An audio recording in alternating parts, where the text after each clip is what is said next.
This, oh yes, this is the mop-up for December 14th, 2023. I'm David Feldman. Thank you for finding me. Quick correction. On yesterday's program, I referred to the Unite the Right rally back in 2017, and I said it took place in Charleston, Virginia.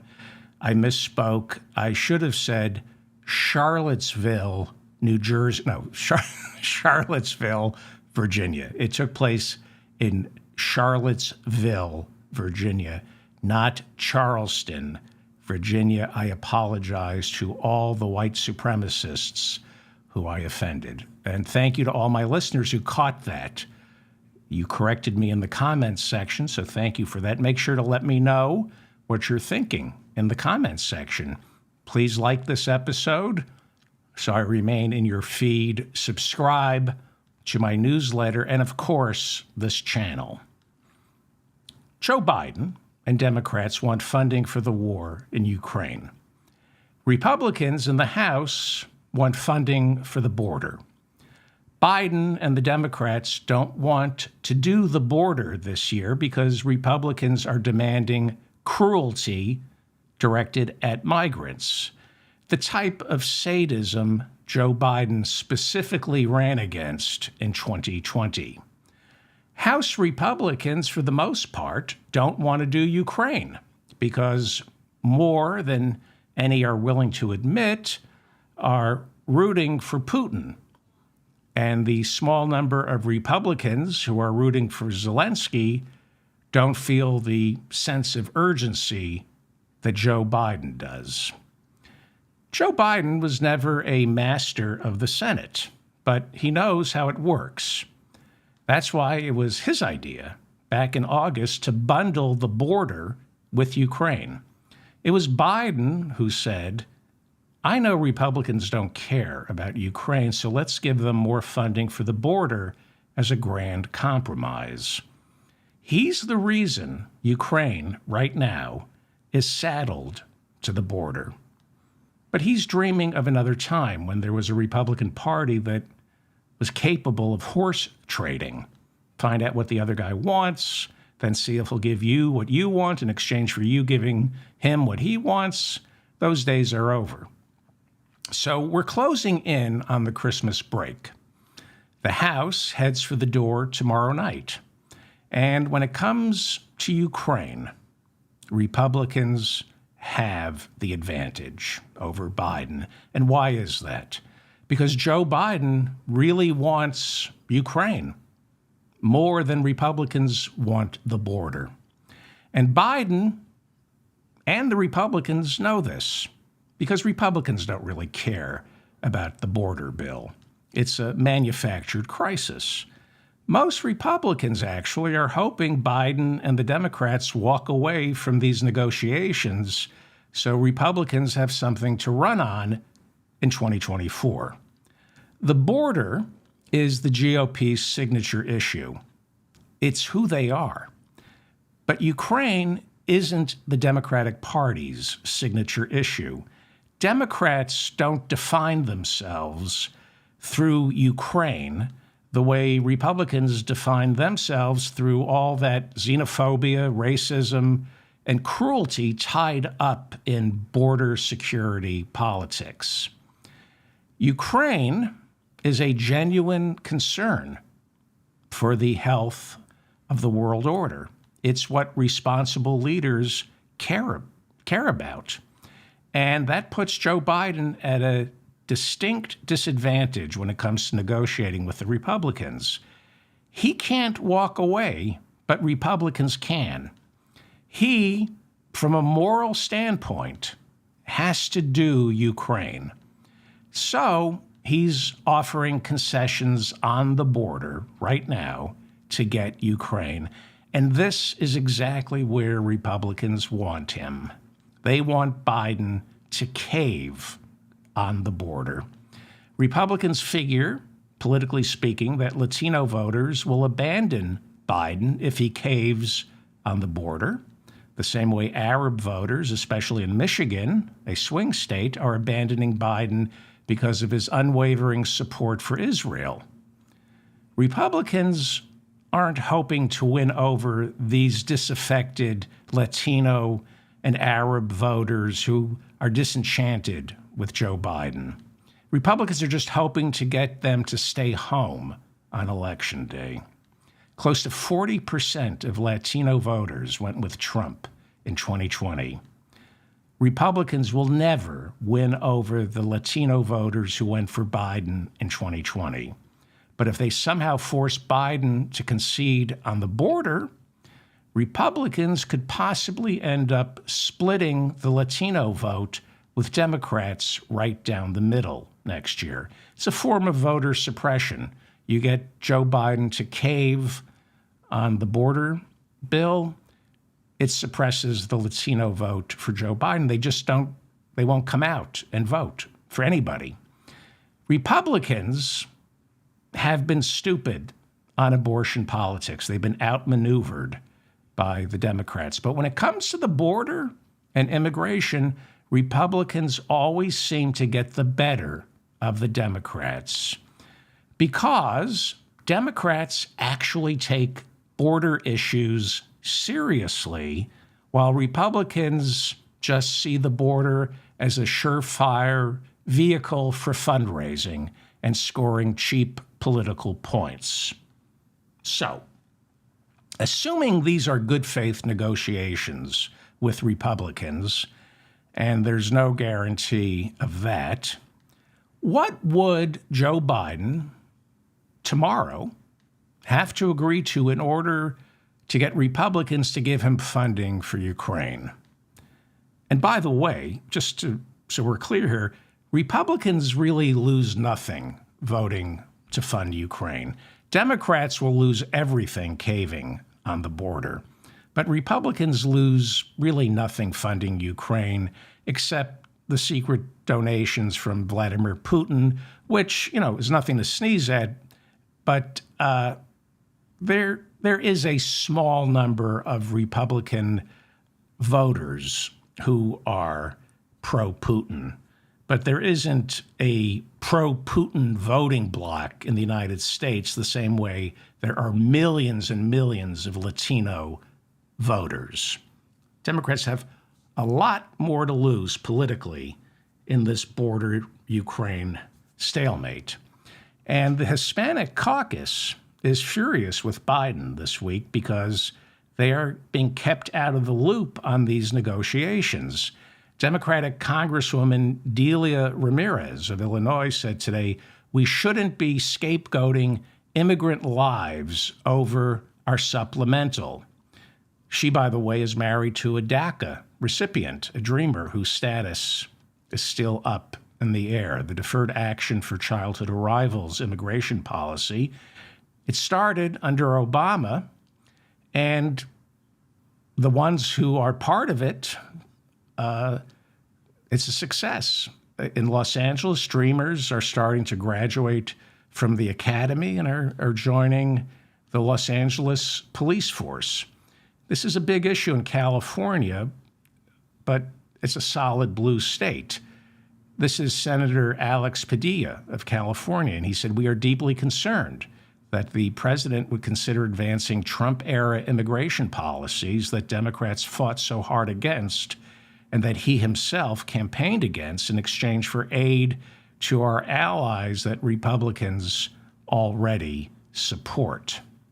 So, in order to get funding for Ukraine, this is what the Republicans are demanding.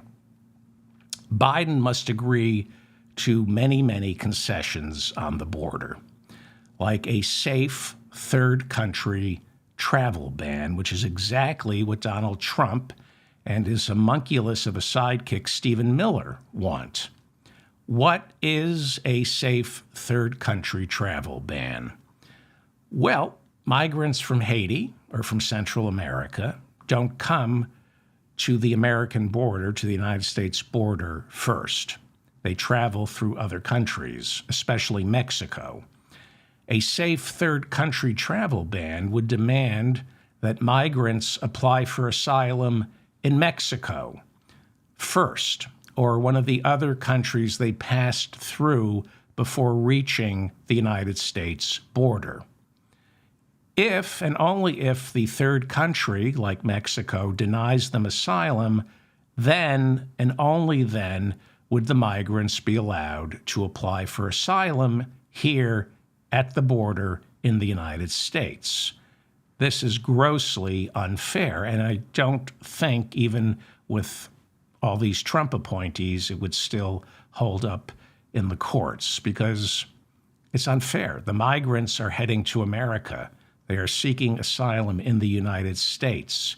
They are risking their lives to live in the United States, not Mexico. There are international laws regarding how we grant and don't grant asylum. So the other border concession Republicans want from Biden is to start fast-tracking deportations. Right now, fast-tracking deportations are only at the border. Border Patrol agents can grab a migrant just as they're entering the country and then turn them right back around, send them home without any real due process, no asylum hearing. This is what Trump, Stephen Miller, and Republicans want. It's what Trump is running on. He's promising to extend fast-track deportations beyond the border.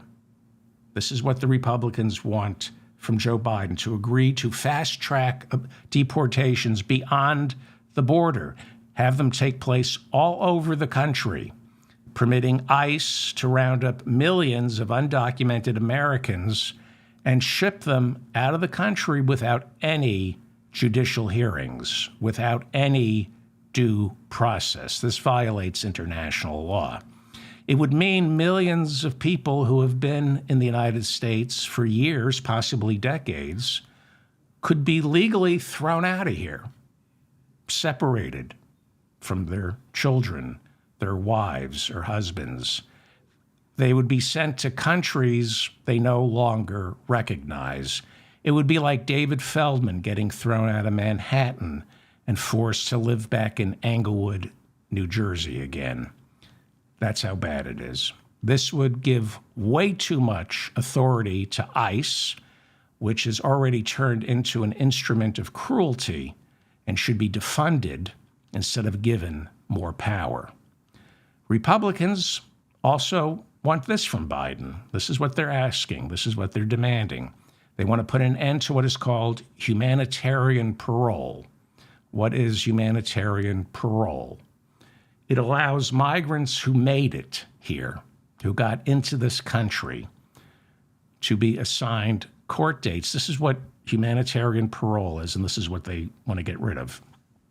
If you made it inside the United States, you're placed on parole and you're assigned a court date with our immigration courts. But with humanitarian parole, you're allowed to live in the United States. You don't get sent back. You're not detained. You're usually picked up by a relative. Studies show that nearly every migrant who is granted humanitarian parole shows up for their court dates and is more than grateful to be absorbed into the immigration system. But Republicans don't want these migrants absorbed into the system or our country.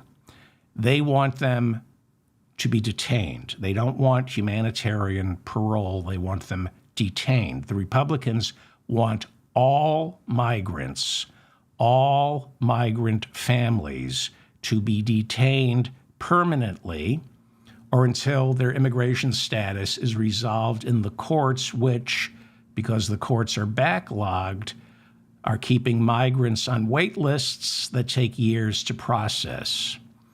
Republicans want this because it's cruel and because ICE detention camps are usually for-profit private prisons, which are a growing industry here in the United States, a growing industry that donates only to Republican candidates.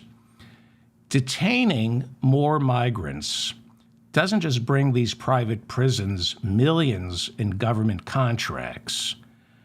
Migrants being detained behind bars are also a source of free, not cheap, free labor that can be loaned out to corporations for a fee that gets paid to the for-profit prisons. Republicans will also want Biden to agree on a more stringent threshold when it comes to granting migrants asylum.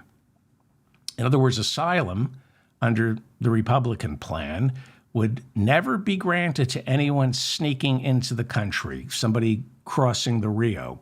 Migrants would only qualify for asylum if they tried to enter the country through legal ports of entry. So basically, nobody's getting asylum. If Joe Biden this week caves on the border bill to get Ukraine, if he caves on these border demands, he would be agreeing to an industrial-scale humanitarian disaster just so he could fund another humanitarian disaster in Ukraine. Plus, he would be signing his own political death warrant. Agreeing to this level of cruelty is not Clinton-esque triangulation. Bill Clinton destroyed welfare to win over Republicans for his reelection. Dick Morris said, you got to prove that you can be just as hateful as the Republicans to beat Bob Dole. So, that's what Clinton did with welfare. But Biden, I think, I may be getting, actually, I got to check the dates on that. I know he triangulated to beat Bob Dole to get reelected. I know he did some nasty conservative things. I think he gutted welfare in order to get reelected. I don't think it was after. Yeah, I think it was after Gingrich took the House in '94. Let me know in the comments section. I'm sure it's another thing I got wrong. Anyway, this isn't triangulation. This isn't proving that, you're not going to get reelected, proving that you can be just as mean as the Republicans. Biden isn't going to take any wind out of Donald Trump's sails by taking credit for tough border policies. All it's going to do is make Stephen Miller nastier. It's going to make him come up with something even more sadistic to do to migrants. It would be political suicide for Joe Biden to agree to any of these inhumane border policies. But he wants funding for Ukraine, and he feels cornered. Now, despite Ukrainian President Zelensky's visit to Washington yesterday, there has been little appetite from Republicans to separate Ukraine's $66 billion emergency supplemental from a border bill. Last week, Senate Majority Leader Chuck Schumer took a test vote on a $110 billion funding bill for Ukraine, Israel, Taiwan, plus a little for the border. And Republicans in the Senate, including Mitch McConnell, who's been pretty strong on Ukraine, they all marched in lockstep. They rejected it. They made it abundantly clear that unless they get major concessions on the border, Ukraine is a non-starter. So after that test vote was rejected, negotiations in the Senate on a border bill began taking place between Democratic Senator Chris Murphy and Republican Senator James Lankford. And Kirsten Sinema, who's now an independent, she played a minor role in the border negotiations as well. But Lankford said that there was no chance anything could be worked out in enough time before the winter recess, which would mean no new funding for Ukraine until sometime next year. And that's something Joe Biden just can't have. He needs to get funding to Zelensky by December 31st. Senate Republicans on Monday said Biden needed to step up They said he needs to take a more active role and lead these negotiations because it was his idea to bundle Ukraine with a border bill. So on Tuesday, Homeland Security Secretary Alejandro Mayorkas sat down with representatives from the offices of Senate Majority Leader Chuck Schumer and Minority Leader Mitch McConnell. But those talks are meaningless. Talking with the Senate is meaningless because the real negotiations need to take place with House Republicans. When it comes to Ukraine and the border, even Senate Republicans have to negotiate with House Republicans. Up until late last week, McConnell and a good number of Republicans in the Senate were stressing the immediacy, the urgency of funding Ukraine. They were putting it separate from and more important than border security. That was in the Senate.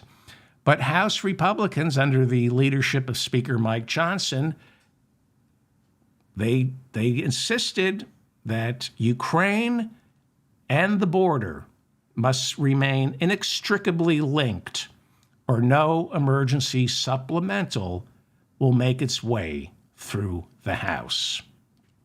Late Tuesday night and Wednesday, President Biden began to hint that he was willing to compromise on the border if it meant he could get his Ukraine funding. I don't think this is going to happen. CBS News is reporting that Biden hinted he was open to fast-tracking deportations. He was willing to invest way more authority and power in ICE, allowing them to send migrants and undocumented immigrants home with little to zero court hearings. There's even a hint that Biden is willing to raise the threshold migrants would have to pass in order to be granted political asylum. But again, this is precisely the type of cruelty Joe Biden campaigned against in 2020. So Biden, right now, is trying to decide if it's worth it in order to fund the war in Ukraine. Now, I don't know anything, but this is what I think is probably going to happen. I think Republicans will extract as many border concessions they can from Biden this week, and then at the last minute walk away, because no matter what Biden gives them on the border, it could never, ever be enough. The border, the migrant crisis, this fictitious crisis, is the Republican Party's signature issue. And anything short of the Democratic Party's total capitulation on the border would be viewed on the right as letting the side down. We see this on the Republican Party's other signature issue, abortion. There is no compromise. There is no incrementalism. Republicans will not stop until they get it all, and anything short of getting it all is cowardice. When it comes to Ukraine, vis-a-vis the border, Biden and the Democrats look like they've been outmaneuvered by Republicans. The Democrats have outmaneuvered Republicans when it comes to abortion. Republicans have outmaneuvered the Democrats when it comes to the border. That's because Republicans have never let up on immigration. Even more so than abortion, immigration, the threat from migrants pouring over the border, that defines the Republican Party.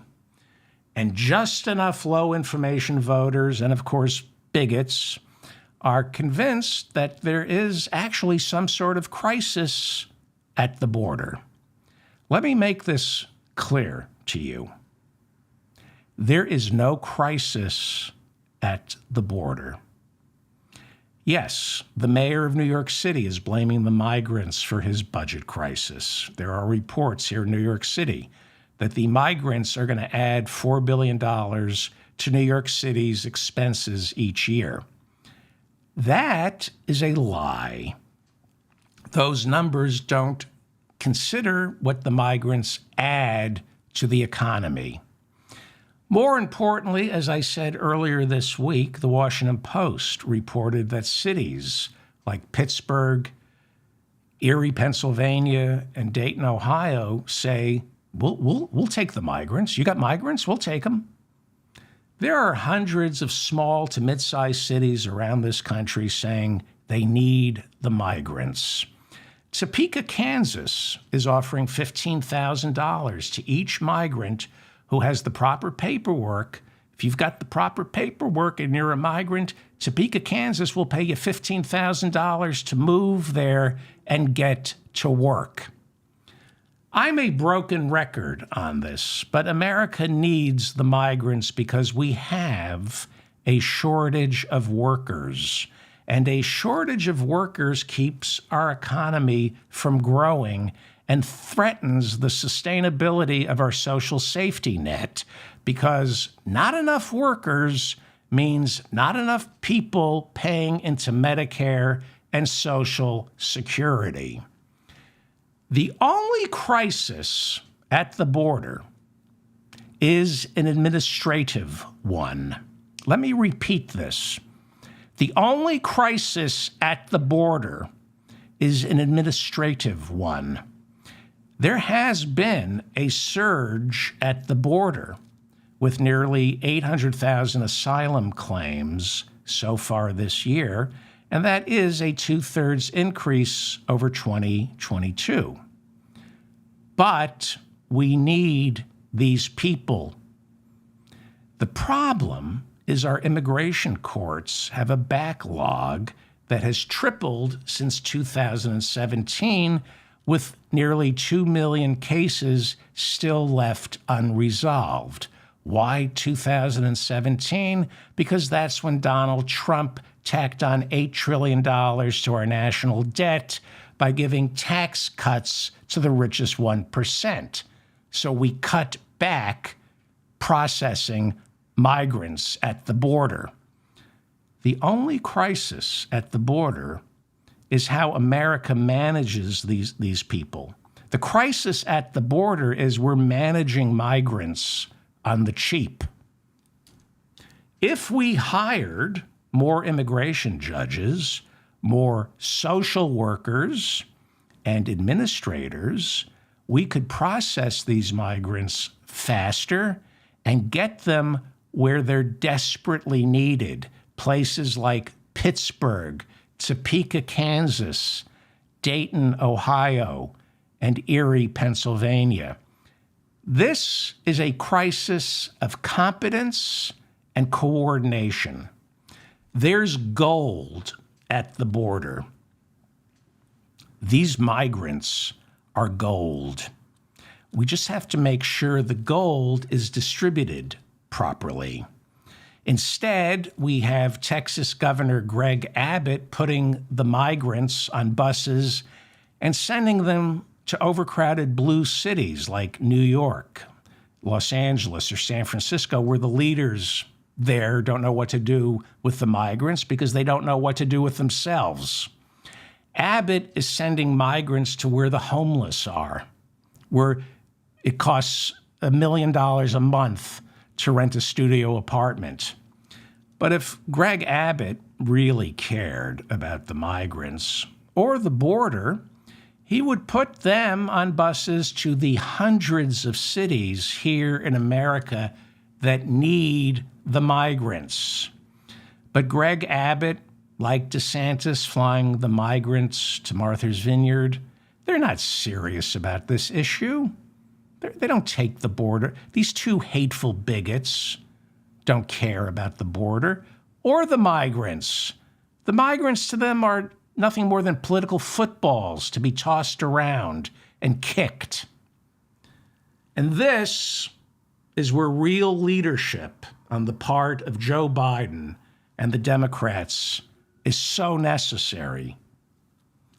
Biden, right now, needs to bring to the White House the hundreds, if not thousands, of mayors of small to mid-sized cities who are saying, give me your migrants, give me your poor and huddled masses. We need warm bodies. Please give us these migrants. If you haven't been paying attention, our economy is on fire. The stock market hit a record high on Wednesday, and inflation is almost at 2%, which means non-existent. And we have full employment. We have an unemployment rate that can't go above 4%. No matter how many times the Fed raises interest rates, they can't kick the unemployment rate up past 4%. When unemployment dips below 4%, most economists agree that it's more than our economy can handle. Below 4% is considered inflationary. We're below 4%. We're at full employment. That's what the economists say. 4% is considered full employment. Now, I don't believe that, but if you're from the Austria school, Milton Friedman, Hayek, Chicago, or if you're the Fed chair, Jerome Powell, you believe it. And that's why economists from the Chicago school, if they were honest in their convictions, right now they would be making the argument for taking these migrants in. And if you're a Keynesian, well, more migrants, that means the velocity of money increases exponentially. And that means the government starts collecting more revenue because they're working and paying taxes, which in turn lowers the budget deficit. And a lower budget deficit means less debt. And less debt keeps our dollar strong. And by the way, what I just said is complete bullshit. I don't even know what I said because all economics is bullshit, and you can frame it and mold it and bend it any way you want. That's why Stephen Moore has a career. An argument can be made from both sides of the economic spectrum to welcome these migrants into the country. Because the absolute truth, and this isn't horseshit, the absolute truth is the American economy needs these migrants at the border more than they need us. Let me repeat. The American people need these migrants more than the migrants need us. I suspect with Joe Biden's numbers sinking, he's absolutely terrified by how immigration is polling in the swing states. The latest numbers show that voters in the swing states believe solving immigration is more important than funding Ukraine. A new Morning Consult poll of 8 swing states shows 68% of voters want border protection, but only 58% of voters in swing states want to deliver aid to Ukraine. But interestingly enough, a lot of those swing states are where the migrants are desperately needed. So Biden needs to go on offense here and reframe the conversation. Joe Biden keeps a bust of Bobby Kennedy in his Oval Office. Bobby Kennedy, in his later years, wouldn't give an inch on Republican border policy. If Bobby Kennedy were president right now, he wouldn't give an inch on Republican border policy. He would take to the bully pulpit with soaring rhetoric about loving the migrants and telling the American people, teaching the American people that we need them. Bobby would appeal, as Lincoln said, to the American people's better angels. If, as the song from The King and I says, you've got to be carefully taught to hate, you also need to be carefully taught to love.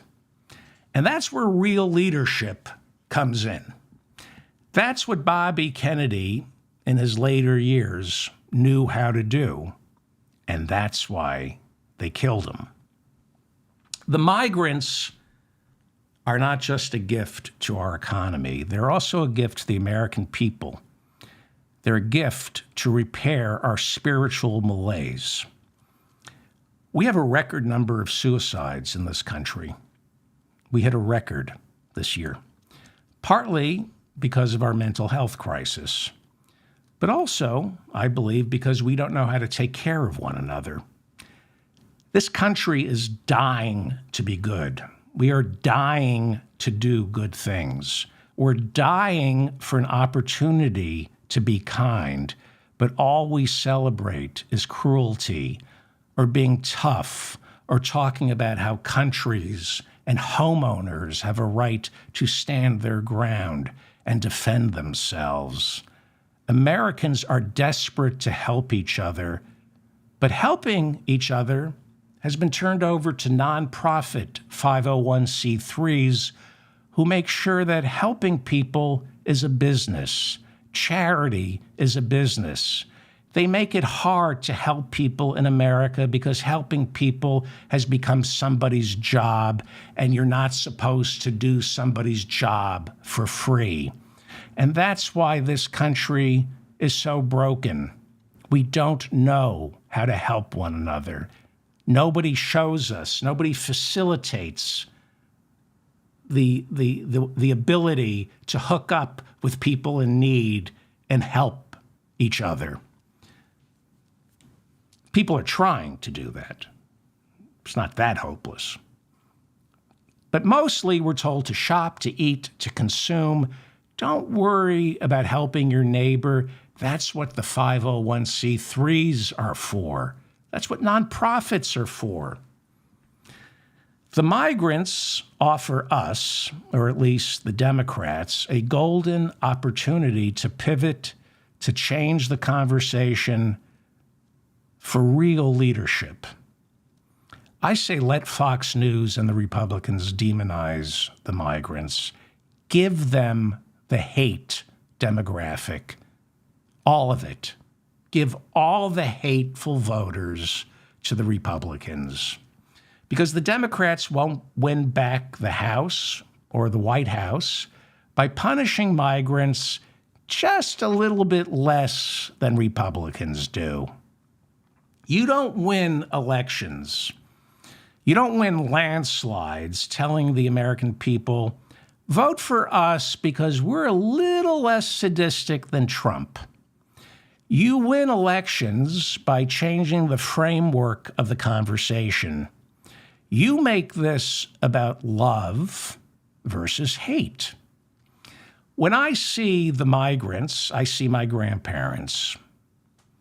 That's my Ancestry.com. When I look at the migrants, that's my 23andMe. I look at the migrants and I think, so that's what my grandparents look like. That's why they voted in every election.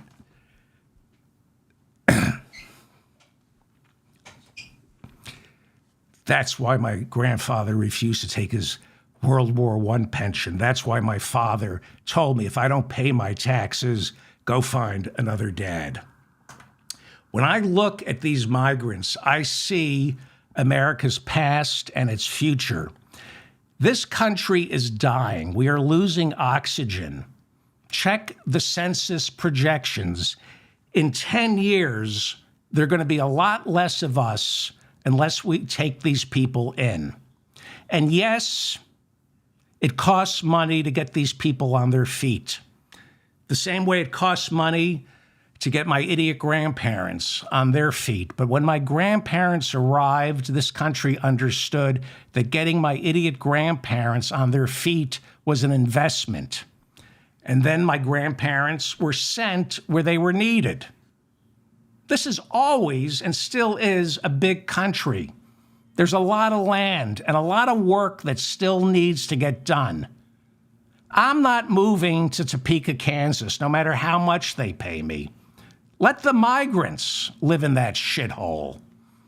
If they're willing to pay you to move to Topeka, Kansas, move the migrants to Topeka. My grandparents moved to Cleveland and New Jersey because that's where the work was. And they were stupid immigrants who didn't know any better.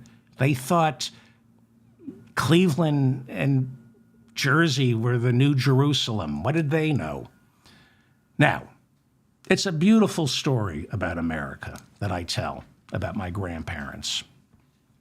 But there's a little problem with my version of America. My grandparents were Jewish, who were able to pass for white. The story of America is a little different for the Spanish-speaking, the Chinese, and of course the blacks during their great migration from the Jim Crow South to the North. And that story gives us a look into what's keeping us from embracing these migrants at the border and seeing them as the gifts they truly are. See, these migrants speak Spanish and they're brown. Stephen Miller, who's the author of so much of the Republican Party's immigration policy, subscribes to the Great Replacement theory.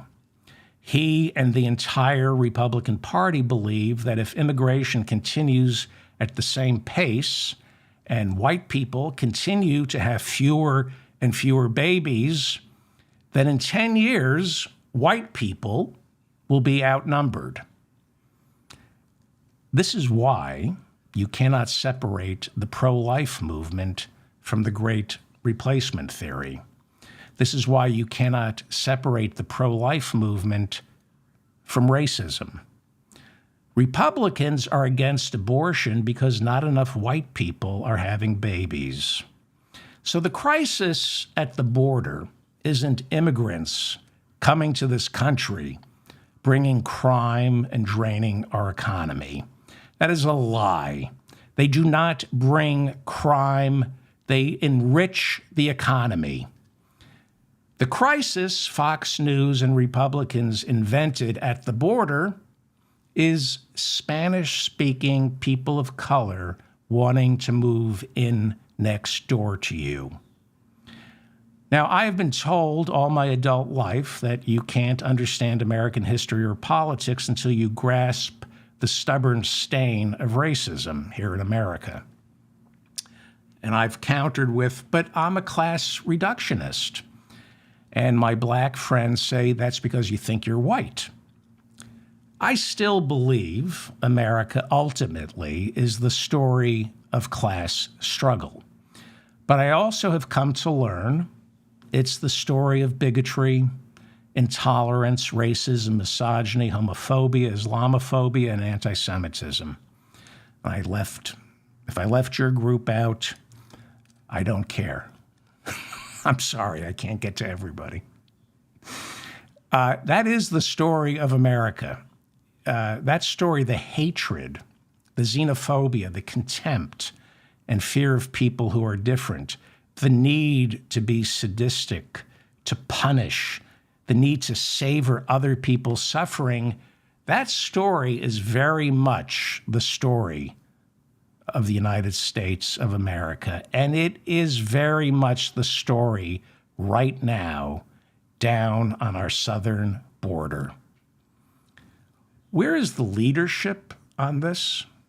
Where are the politicians, the men and women of faith, who should be raking our souls over the fire until all of us see those migrants as both our grandparents and our grandchildren? They are our past and they are our future. They are our grandparents and our grandchildren. So, I do not know how the Ukraine border stalemate plays out this week. I'm not going to make any predictions. Maybe Biden will surprise us tomorrow the way he did with the CHIPS Act or the Bipartisan Infrastructure Act, and he'll get both sides of the aisle to agree to fund the border bill and Ukraine, And we can celebrate Joe Biden as an old school master of the legislative process where everyone learns to compromise. But is that what we want? If he succeeds, if he gets Ukraine by giving up his principles on immigration, what has he gained? More killing in Ukraine and more immigrant families destroyed, more families held in for-profit detention centers, and more power given to ICE, which, mark my words, will serve as our next Republican president's palace guard, lurching us further towards fascism. I'm David Feldman, reminding you to stay strong and protect the weak. If you enjoyed any of this nonsense, please share it with your friends. Please hit the like button so I remain in your feed. Thank you to the moderators who keep the conversation civil in our chat room. I think that covers everything. Thank you. I will subscribe to my newsletter and subscribe to this channel, please. Thank you. I'll see everybody tomorrow.